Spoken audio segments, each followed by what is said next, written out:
During a fight, my girlfriend smashed my laptop, yelling, "Now you have to pay attention to me." I quietly picked up the pieces. The next day, I paid attention to her by filing a police report for destruction of property. Original post. I, 29 male, am sitting here staring at the pieces of what used to be my work laptop, trying to process what just happened. My girlfriend Melissa, 27, and I have been together for about 18 months, living together for the last 6. Things have been tense lately. See, I work in software development, and we've been crunching hard for a major product launch, talking 60 to 70-hour weeks. Not ideal, I know. But this project determines whether my startup gets Series B funding or dies. Melissa knew this going in. I was transparent about the next few months being brutal. At first, she was supportive. "Do what you need to do, babe. I understand." That lasted about 2 weeks. Then came the passive-aggressive comments. "Must be nice having a computer for a girlfriend." The dramatic sighs when I worked late. The accidental unplugging of my laptop charger. I tried to make it up to her, ordered her favorite takeout, planned date nights for after the launch, even bought her that designer purse she'd been eyeing as an early birthday gift. Nothing worked. The neediness just escalated. Yesterday was the breaking point. I was on a critical video call with investors, camera on, presenting our demo. Melissa knew this. I'd told her 3 times that morning. "Babe, 2 p.m. to 4 p.m. super important investor call. Cannot be interrupted." At 2:30, she walked into my home office wearing lingerie. Just walked right into frame. I muted quickly and minimized my camera, but the damage was done. Could hear snickering from the investors. Managed to play it off, but inside I was mortified. After the call, we had a huge fight. I told her that was completely inappropriate and could have tanked our funding. She screamed that I cared more about stupid code than her, that I was emotionally unavailable, that she was dying inside from neglect. Then she said, "You know what? Fine, choose, right now, that laptop or me." I thought she was being dramatic. "Melissa, that's ridiculous. It's not about choosing. This is my livelihood."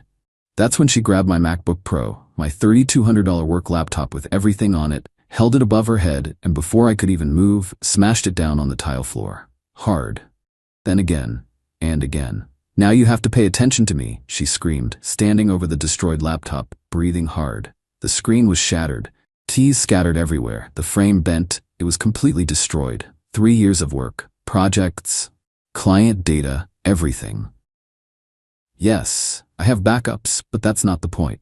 I didn't yell, didn't scream, just got down on my knees and started picking up the pieces. She stood there waiting for me to, I don't know, comfort her, apologize, choose her. Instead, I carefully collected every piece, put them in a box, took photos of everything. Then I grabbed my phone, wallet, and car keys. "Where are you going?" she asked, suddenly looking worried. "Hotel. Don't contact me." That was last night. This morning I did 2 things. 1. Called my lawyer friend for advice. 2. Went to the police station and filed a report for destruction of property. The officer taking the report seemed shocked when I showed him the photos and told him the replacement value. Turns out destroying property worth over $1,000 is a felony in my state. Not a misdemeanor, a felony. Melissa's been blowing up my phone all day. 73 calls, 200 plus texts, everything from "I'm sorry" to "you're overreacting" to "please don't do this" to "if you loved me, you'd understand why I did it." Her best friend Jade called me. "You seriously went to the cops? Over a laptop?" She was just emotional. My response? She committed a felony. Actions have consequences. "You're going to ruin her life over a tantrum?" She ruined my laptop over attention. See how that works? I'm done. Moving out this weekend while she's at work. Already got a storage unit for my stuff. The entitlement to think she could destroy thousands of dollars of my property and face 0 consequences? Nah, the detective assigned to the case is coming by tomorrow to get my full statement and the evidence. They said with the photos and value, it's a pretty straightforward case if I want to press charges. I do. Update 1. 2 days later. Holy hell, the entitlement escalation has been insane. So the detective came by yesterday morning, super professional, took all my evidence, got my statement. He mentioned that with the value and the intentional nature of the destruction, the prosecutor will likely take this seriously. He also said Melissa would probably be contacted within 48 hours. Well, she was contacted this morning, and that's when everything went nuclear. First, I got a call from her mom, Diane. This woman has always been a piece of work, but today was next level. How dare you? No hello, just screaming. Hello, Diane. You're having my baby arrested over some replaceable electronics? Your baby is 27 and destroyed $3,000 of my property. She was hurting.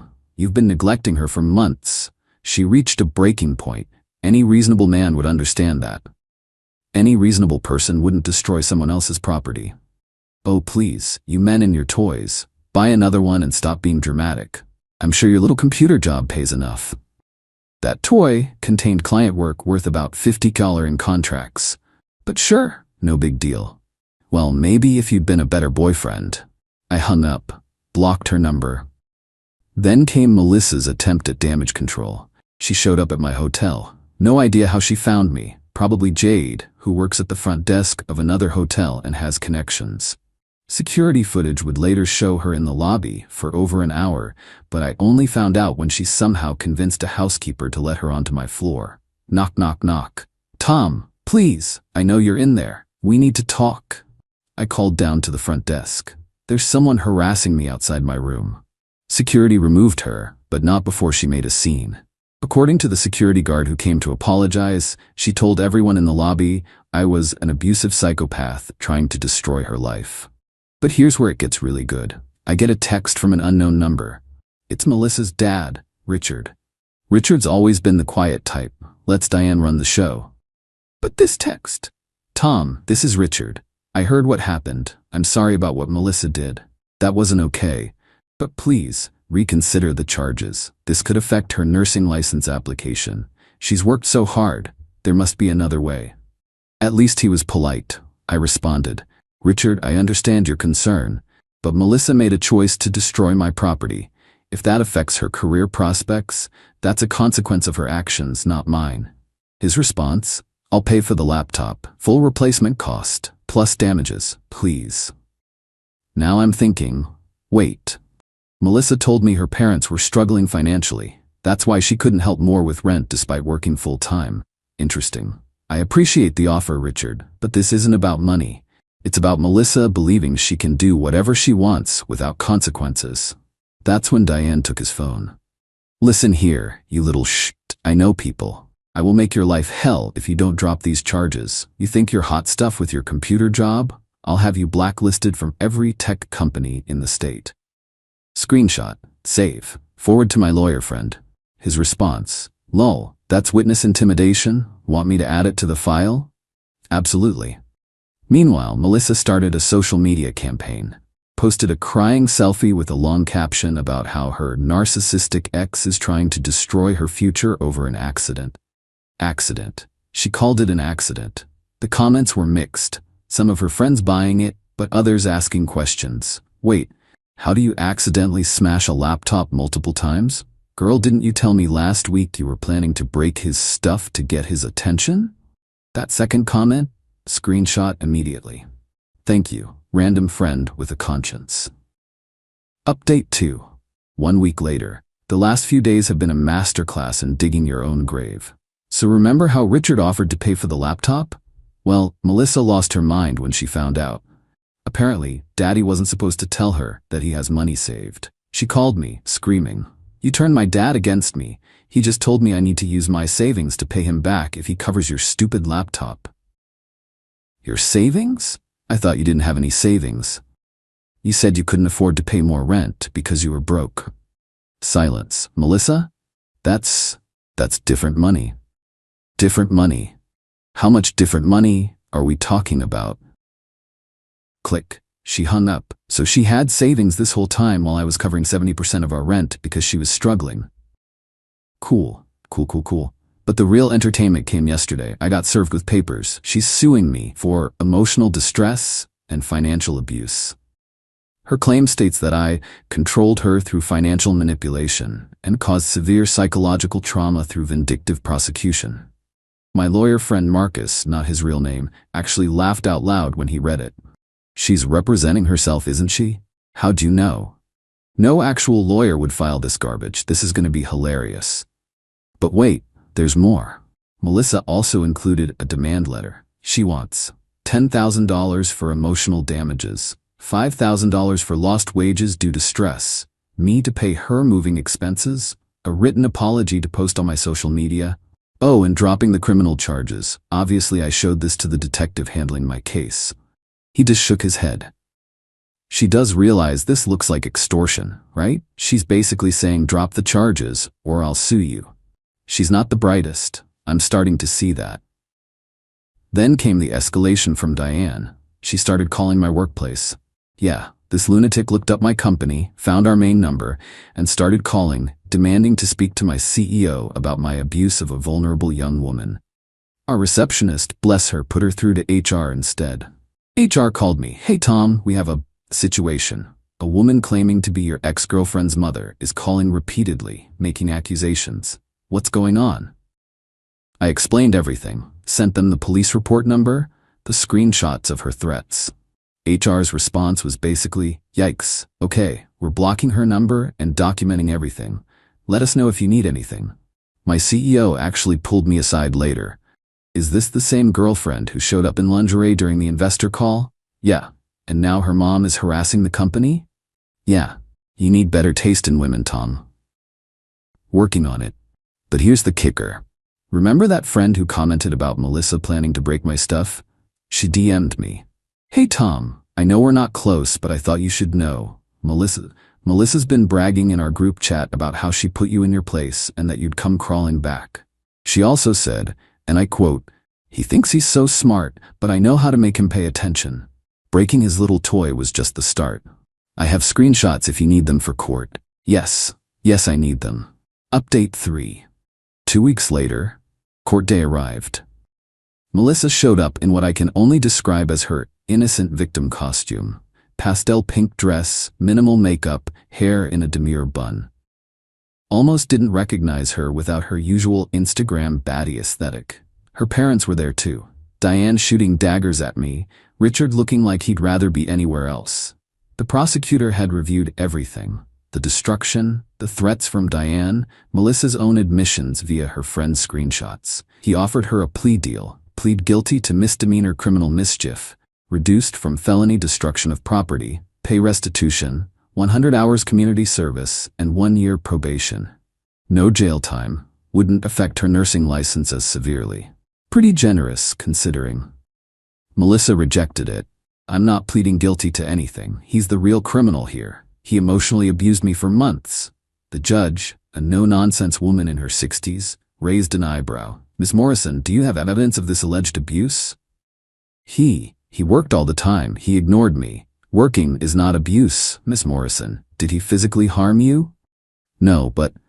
Did he threaten you? No, but emotionally. Did he prevent you from leaving the relationship? No. But you did destroy his property worth $3,200? It was a cry for help.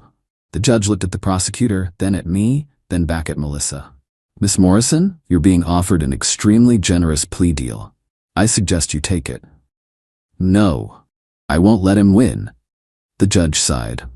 Very well, we'll proceed to trial. Given the evidence, including your own social media posts calling the destruction an accident when you clearly did it intentionally, and these text messages where you admit to planning property destruction, I hope you understand what you're risking. Melissa's face went white. She turned to whisper frantically with her parents. Diane stood up. Your Honor, may I address the court? Are you her attorney? No, but I'm her mother. Then no, you may not. Ms. Morrison, do you have legal representation? I'm representing myself. I strongly advise you to get an attorney, Ms. Morrison. Trial is set for next month. As we left the courthouse, Richard approached me. Tom, please, just take the money. I'll give you $10,000. Just drop this. Richard, she needs to face consequences. You bailing her out is probably why she thinks she can act like this. He looked defeated. Diane won't forgive me if Melissa gets a record. That sounds like a you problem. But Melissa wasn't done. That evening, she went on Instagram Live. Oh yes, live. Crying, wailing about the injustice, how the system protects abusive men, how I'm ruining her life over nothing. Someone in the comments asked, didn't you break his computer on purpose though? Melissa, it wasn't on purpose. I was having a mental health episode. Another comment. Girl, you told me last month you were gonna smash his stuff if he didn't pay attention to you. Melissa immediately ended the live stream, but not before several people screen recorded it, including me. Sent it straight to the prosecutor with a note. She's now claiming mental health issues. Might want to request a psychological evaluation. The prosecutor replied, already on it. This is the most self-destructive defendant I've seen in a while. Update 4, trial day. The trial was something else. Melissa actually got a lawyer. Some ambulance chaser who probably took her case for the publicity. He tried to paint me as a neglectful partner who drove her to a breaking point. The prosecutor's response was brutal. Evidence presented. 1. The destroyed laptop in a clear evidence bag, looking like technological roadkill. 2. Photos I took immediately after Vrignyi. 3. Her social media posts calling it an accident, then admitting it was intentional. 4. Screenshots from her friend showing premeditation. 5. Her Instagram live meltdown. 6. The threatening texts from Diane. Bonus, witness intimidation charge being considered separately. But the star witness was Melissa's former friend Amanda, who came forward with the group chat receipts. Amanda testified, she said, and I quote, "I'm going to break something he loves so he knows how I feel. Maybe his precious laptop." This was 3 days before she actually did it. Melissa's lawyer tried to object, but the messages were already admitted as evidence. Then came Melissa's testimony. Against her lawyer's advice, you could see him dying inside. She insisted on taking the stand. It was a disaster. Pros Morrison, did you destroy the defendant's laptop? He made me do it. He physically forced you to break his laptop? No, but emotionally. Did he ask you to break his laptop? No. Did you plan to break his belongings to get his attention? That's taken out of context. It's your own words in the group chat. What context are we missing? I wasn't serious. But you did break his laptop? Yes, okay. I broke it, but he deserved it for ignoring me. The entire courtroom went quiet. Even her own lawyer facepalmed. The judge didn't even need long to deliberate. Guilty of criminal mischief in the second degree. Sentence: $3,200 restitution for the laptop, $1,500 in additional damages for lost work, 200 hours community service, 18 months probation, anger management classes. And because of her lack of remorse and admission that he deserved it, the judge made sure it would remain on her record as a crime involving moral turpitude, which means her nursing license application is basically dead. Melissa started sobbing. "You've ruined my life. I'll never be a nurse now." The judge's response: "Miss Morrison, you ruined your life when you chose to destroy someone else's property in a fit of rage. Actions have consequences." Diane started screaming in the courtroom about corruption and sexism, and had to be escorted out by security. Richard just sat there, head in his hands. As I was leaving, Melissa's lawyer pulled me aside. For what it's worth, I tried to get her to take the plea deal.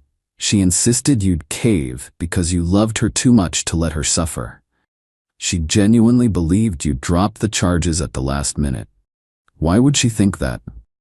Because apparently that's what happened with her ex before you. She keyed his car, he threatened to press charges, she cried, he dropped them.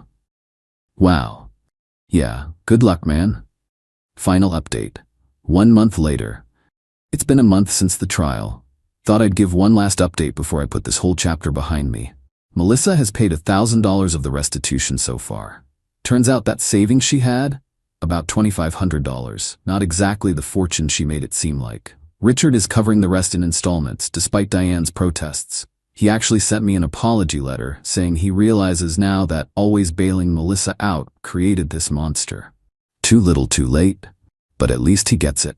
Diane, on the other hand, is now facing her own charges for witness intimidation. Turns out threatening to ruin someone's career if they don't drop charges is shockingly illegal. She's looking at possible jail time. The karma is delicious. Melissa tried to start a GoFundMe titled "Help Me Rebuild After Domestic Abuse," but it got taken down after multiple people reported it with links to the court records showing she was the one convicted of a crime. She managed to raise $73 before it was removed. Her nursing school dreams are officially dead. The conviction showed up in her background check. She's now working retail and living with her parents. According to Amanda, who still occasionally updates me, Melissa blames everyone but herself. Me for overreacting, the judge for being sexist, her lawyer for not fighting hard enough, and even Amanda for betraying her. The entitlement never stopped, it seems. As for me, I got a new laptop. Better model, thanks insurance. Our startup got funded. The investors actually joked that the lingerie incident showed we were a real startup facing real challenges. And I'm in therapy to deal with some of the relationship trauma. Turns out dating someone who thinks destroying your property is a valid form of communication leaves some scars. Who knew? I'm not dating right now. Just focusing on work, hanging with friends, and enjoying the peace of not having someone demand my constant attention. My apartment is quiet. My belongings are intact. Life is good. Oh, and remember Jade, the friend who helped Melissa find my hotel? She reached out last week to ask if I wanted to grab coffee and talk about everything that happened. Yeah, no, blocked. Some people asked if I regret pressing charges, if maybe I should have just taken the money and moved on. Here's the thing, it was never about the money. It was about someone thinking they could destroy my property because they weren't getting enough attention. About someone who'd rather break something than respect that I had responsibilities. About the entitlement to think tantrums should be consequence-free. She wanted my attention? Well, she got it. A whole court's worth of attention. Hope it was worth it. Thanks for following this wild ride. I'm out. Time to live my boring, drama-free life.